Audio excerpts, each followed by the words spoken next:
नमस्कार। होश की बातें चैनल पर एक बार फिर से आपका स्वागत है। आज हम बात करेंगे कुछ इन जनरल में।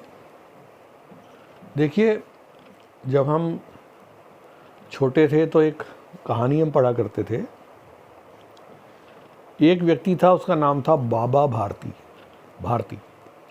उनके पास एक घोड़ा था, बड़ा अच्छा था, उत्तम नस्ल का था। बहुत उन्होंने उसको शौक से पाला था और बहुत ही उसकी ख्याति दूर दूर तक थी। एक चोर उसको चुराना चाहता था, लेकिन क्योंकि बाबा भारती सदैव उसको अपने साथ रखते थे, घोड़े को बड़ा उसका ध्यान रखते थे, कभी अकेला नहीं छोड़ते थे, तो उसको मौका नहीं लग रहा था चुराने का। एक दिन बाबा भारती कहीं से आ रहे थे तो उन्होंने देखा सड़क किनारे एक व्यक्ति पड़ा करहा रहा है, दर्द से तड़प रहा है। उन्होंने पूछा, भाई कौन हो तुम, क्या बात है, क्या तकलीफ़ है आपको, कैसे परेशान हो? उसने कहा, जी मैं यहीं पास के गांव में रहता हूँ, लेकिन मेरे को इतना ज़्यादा तकलीफ़ है कि मैं चल नहीं पा रहा हूँ। यदि आप किसी तरह से मुझे मेरे घर पहुँचा दें तो आपकी बड़ी कृपा होगी। मैं घर जाके अपना इलाज वगैरह देख लूँगा, जो कुछ होगा घर वाले कुछ मेरी कर देंगे देखभाल। बाबा भारती ने कहा, ठीक है। वो घोड़े से उतर गए और उन्होंने उस व्यक्ति को घोड़े पे बैठा दिया और उसकी लगाम पकड़ के धीरे धीरे आराम से, ताकि उसको तकलीफ़ ना हो, चलने लगे। अभी वो 15-20 कदम ही गए थे कि वो जो व्यक्ति बैठा हुआ था घोड़े पे, उसने एक झटका मार के लगाम खींच ली उनसे और घोड़े को एड़ लगाई और घोड़े को आगे भगा लिया। और बाबा भारती तो हैरान रह गए कि अरे, अभी तो ये आदमी इतना परेशान था, दर्द से तड़प रहा था, और अब ये। तो उसने कहा, आखिर, चोर बोला बड़े अत्यंत गर्व के साथ, उसने कहा, आखिर आज मैं अपने मकसद में कामयाब हो ही गया। मैंने आज ये आपका घोड़ा चुरा लिया, जिसका मैं बहुत दिनों से प्रयास कर रहा था। तो बाबा भारती ने उसको आवाज़ लगाई, कहा, अच्छा सुनो भाई, तुमने घोड़ा तो चुरा लिया, लेकिन मेरी एक रिक्वेस्ट सुनते जाओ। तुम चुरा तो लिया ही घोड़ा, तुम मेरे हाथ से तो चला गया घोड़ा, लेकिन एक बात तुम याद रखना, किसी को ये मत बताना कि तुमने घोड़ा कैसे चुराया। तो चोर ने कहा, वाह, क्यों ना बताऊं, मैं तो सबको बताऊंगा कि मैंने कैसे उनको धोखा दे दिया और कैसे घोड़ा चुरा लिया। उन्हें, नहीं नहीं, ये किसी को मत बताना कि घोड़ा कैसे चुराया। उन्हें, क्यों, आपको इसमें ऐतराज़ क्या है?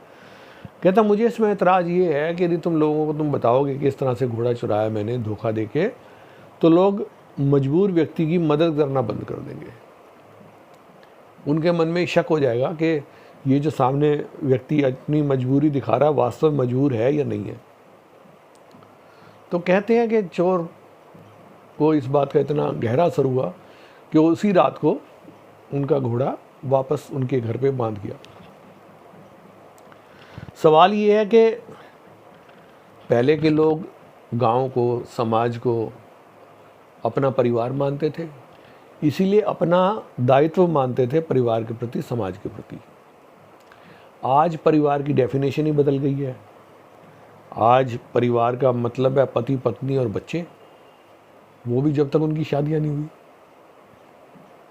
तो कोई ऐसा ही बिरला घर परिवार होता है जिसमें माँ बाप भाई सब मिलके इकट्ठे रहते हैं।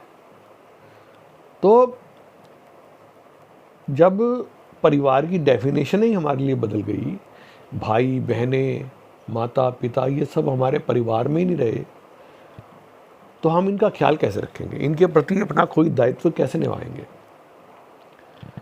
तो मेरा ये मानना है कि जब तक हम अपने, जैसे कहते हैं ना, किसी से हमारा संबंध यदि ख़त्म हो जाए तो हमारा सब कुछ ख़त्म हो जाता है। यानी हमारी फीलिंग, हमारी ड्यूटी, हमारी जो कहना चाहिए अटैचमेंट है, वही ख़त्म हो गई जब संबंध ख़त्म हो गए। तो परिवार में, परिवार को पहले तो ये समझना बहुत ज़रूरी है कि परिवार, देखें, गृहस्थ जीवन को सबसे उत्तम जीवन माना गया है। उत्तम जीवन किस लिए माना गया है कि गृहस्थ व्यक्ति जो ड्यूटी निभाता है वो बड़ी मुश्किल है। मुश्किल कैसे है? आपने किसी गरीब आदमी को, भूखे व्यक्ति को खाना खिला दिया, उसने तो आपको 100 आशीषें दे दी, आशीर्वाद दे दिए, दुआएं कर दी। तो आपने तो यदि कुछ रुपए खर्च करे और उसके बदले में इतनी दुआएं ले ली। मैं इसमें ये नहीं कह रहा हूँ कि किसी भूखे व्यक्ति को आप खाना ना खिलाएं, किसी गरीब की मदद ना करें, ज़रूर करें, लेकिन मेरा कहने का मतलब सिर्फ इतना है कि ये कोई इतना मुश्किल काम नहीं है। मुश्किल क्या है? मुश्किल ये है कि अपने परिवार में जिनके लिए आप सारी उम्र सब कुछ करते हैं, वो कभी भी आपका धन्यवाद तो शायद ही करते हो, लेकिन फिर भी आप करते हैं। ये तपस्या है। किसी गरीब को खाना खिलाना, भूखे को खाना खिलाना, किसी को दान देना, ये उदारता है।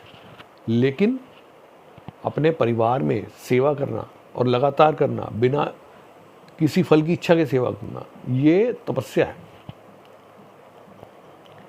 अब इसी को हम आगे बढ़ाते हैं बात को, कि जैसे हमने किसी व्यक्ति को कुछ पैसे दिए, दान के तौर पे दिए, मदद के तौर पे दिए, किसी तौर पे भी दिए, तो अक्सर हमारा यह तर्क रहता है कि ये इस पैसे का सदुपयोग करेगा कि दुरुपयोग करेगा। यानी हमारे मन में ये कहीं ना कहीं शंका रहती है, कहीं ये पैसे का दुरुपयोग तो नहीं करेगा।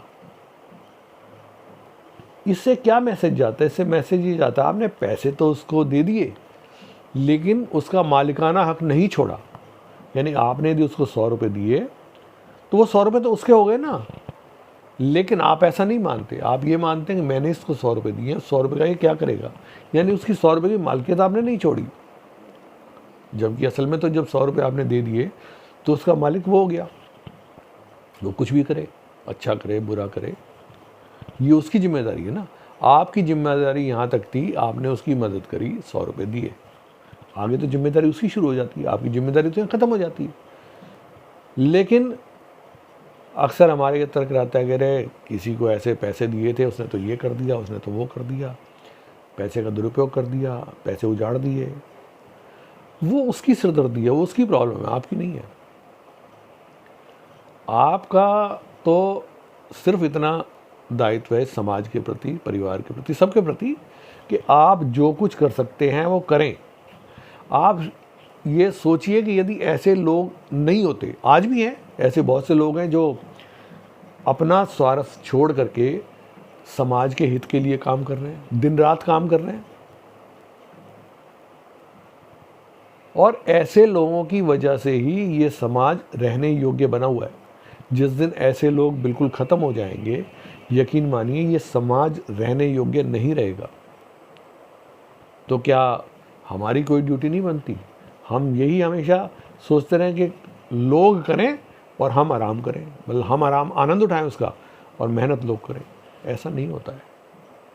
और मैं तो ये भी कहता हूँ कि लोग अक्सर साधु संतों के पास जाते हैं, गुरुओं के पास जाते हैं, मंशा क्या रहती है कि ये तपस्या तो ये कर रहे हैं, लेकिन उस फल में से ही हमें थोड़ा सा दे दें, हमें ना तपस्या करनी पड़े।